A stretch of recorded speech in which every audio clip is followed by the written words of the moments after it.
Hi everyone जय जगन्नाथ। आज आम यही video UGC NET Odia re NET exam जो होता 27 अगस्त रे तार official answer key wise comparison बा अनुच्छेद जो आसला सेटा को आम भिडियो डिस्कसन करवा। चलते प्रथम देखा अनुच्छेद गुड़िक अनुच्छेदटी कौन थी से किपरि क्वेश्चन आसला।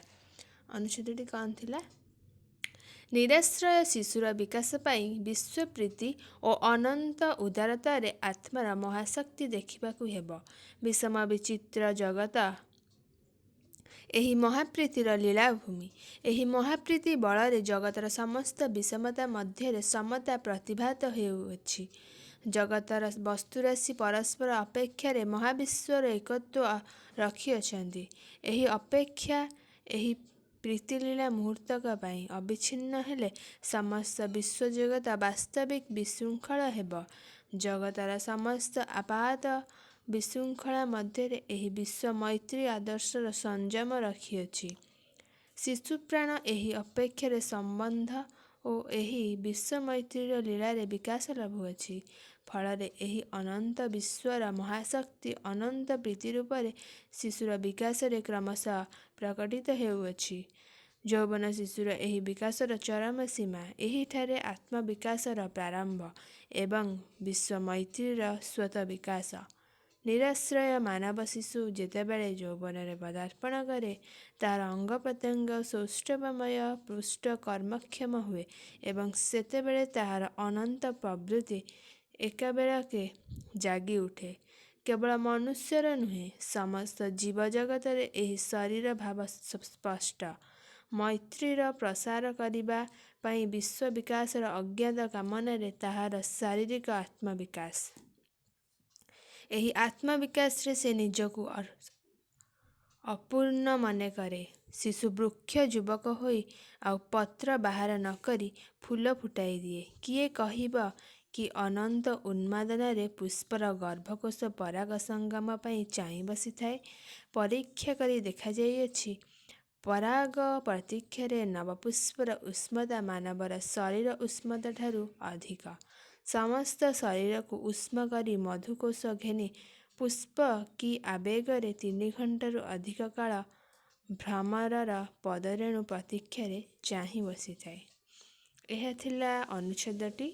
यह नहीं जो प्रश्न आसीथिला प्रथम प्रश्न अनुच्छेद को नहीं रही केउटी अनंत प्रवृत्ति जागरित हेबार समय। ऑप्शन 1 शिशुकाल, ऑप्शन 2 कैशोर काल, ऑप्शन 3 यौवन काल, ऑप्शन 4 प्रौढ़ काल। आमे पढ़िले जे यौवन काल रे अनंत प्रवृत्ति जागरित हेबार समय। तेणु ऑप्शन 3 जो दिया जाइछि यौवन काल हूँ सठिक उत्तर। यौवन काल रे अनंत प्रवृत्ति जागरित हेबार समय। परवर्ती प्रश्न चलन देखिया।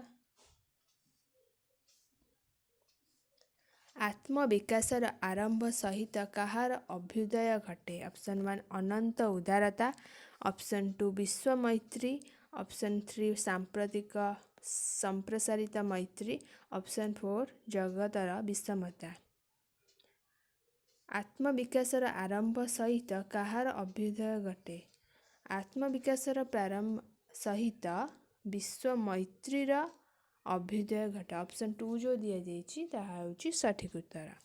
चलन देखिया परवर्ती प्रश्न। आत्मार महाशक्ति देखिबार उपादान केउंटी। ऑप्शन 1 शिशुर विकासगत स्थिति, ऑप्शन 2 विश्व जगतर श्रृंखला, ऑप्शन 3 जड़ जगतर पारस्परिक संपर्क, ऑप्शन 4 विश्व प्रीति और अनंत उदारता। आत्मार महाशक्ति देखिबार उपादान हेउछि विश्व प्रीति और अनंत उदारता। अर्थात ऑप्शन 4 जो दिया जाइछि विश्व प्रीति और अनंत उदारता होछि सठिक उत्तर। चलन देखिए परवर्ती प्रश्न।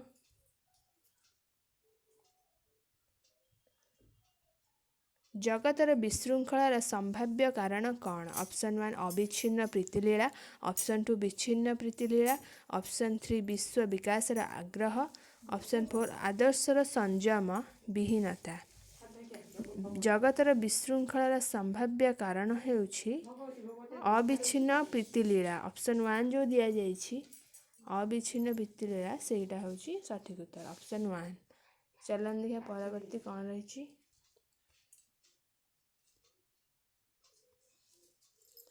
केउटी महाप्रीतिर लीलाभूमि ऑप्शन 1 जगतर वस्तुराशि ऑप्शन 2 स्वयं जगत ऑप्शन 3 शिशुप्राण ऑप्शन 4 समस्त विषमता। महाप्रीतिर लीलाभूमि होची स्वयं जगत आम उपरे ऑलरेडी पढ़ीचे तो ऑप्शन 2 जो दिया जाइए स्वयं जगत होची यार सठिक उत्तर। जदि आपंक ये वीडियोटी भल लगे तेज लाइक करेंगे सांगसाथी मान सहित शेयर करेंगे जदि चैनल नुआ चैनल सब्सक्राइब करेंगे already channel part 1 part 2 part 3 रे क्वेश्चन जो आसला से संपर्क में ऑफिशियल आंसर की वाई डिस्कशन करा जो मैंने देखी ना निश्चित रूपे देखीदेवे। धन्यवाद। जय जगन्नाथ।